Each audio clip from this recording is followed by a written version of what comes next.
Ever since we were born, we marveled at the possibility of life after death and what that could mean, whether that be the idea of a golden paradise in a place beyond the clouds, one of the 7 torturous rings of hell, the infinite unknown of a wandering spirit haunting the land of the living, or the growing popular concept of reincarnation. While all of these theories are just that, theories, they are heavily believed in by many. Today, I'll be taking a look at a film that covers reincarnation in a unique manner. It's Infinite.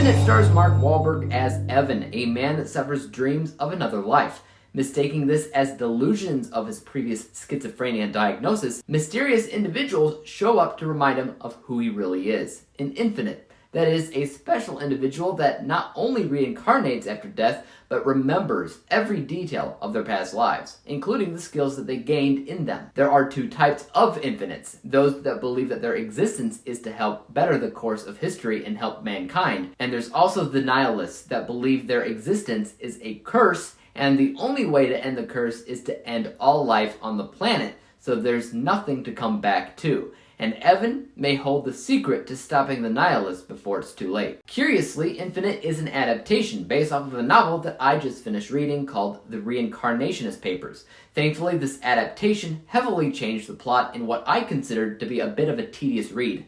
The book suffered from a lack of purpose, drowning its readers in flashbacks upon flashbacks of past lives that, while interesting to a degree, never furthered the story, and a majority of that plot of that book was based around a jury trying to decide whether or not this man is what he claimed to be, a reincarnationist. Instead of a group of people trying to land a verdict on if this man reincarnated or not, this film instead focused on a group of people that already know that he did, and they're trying to convince him of that, which worked a lot better, as it could focus on the plot of the story, which actually had a lot going for it that I loved. The only 2 things that this film kept from the original book is the name of the main character, Evan, and the general premise of reincarnation and remembering every detail from their previous lives. Everything else was changed, which was the right move. This adaptation featured a lot more action than found in the book, which I believe fit the overall atmosphere of the story more. If you need a comparison, the action in this film immediately reminded me of certain action scenes in the Fast and Furious franchise,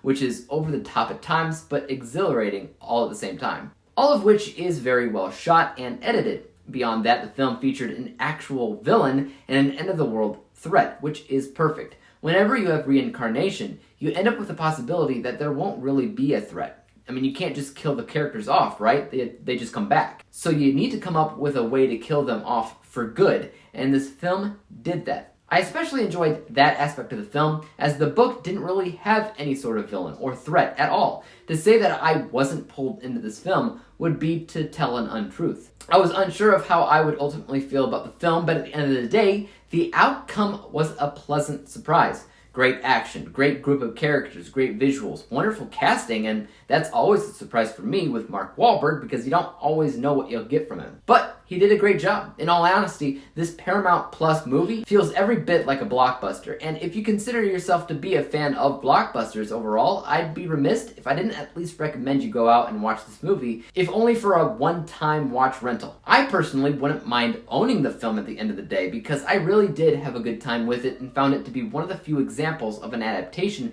that was miles better than the original source. Now, when you take a look at the technical aspects for my unbiased score, like I said, there's a lot of great things going on in terms of action, in terms of visuals and cinematography, and then editing. But it's not exactly a masterful written film. They take a great premise and they just have fun with it, which is great, but that also means the story alone is not going to create waves. So this unbiased score is 76%. My bias score is really where it's at though, because I had a lot of fun with the movie. I was pulled in, I didn't want to pause or look away, and I wouldn't even mind owning it. For whatever reason, this ended up being quite the surprise for me, and so my bias score is up there at 92%, meaning that when we combine the 2 scores together, we come to the final rating of 84%. 84 out of 100 possible stars, or a B+ letter grade on my letter grading scale. Guys, have you seen Infinite? And if so, let me know your general thoughts on it in the comment section down below. And also, make sure to also let me know if you read the book that it was based off of as well. And then tell me how you compare the 2. As for YouTube, you guys know what to do. Hit that like, subscribe button, and bell to be notified when I come up with my next review. And until then, peace! Oh! Dave examines movies we just watch for fun. Davey is the expert. He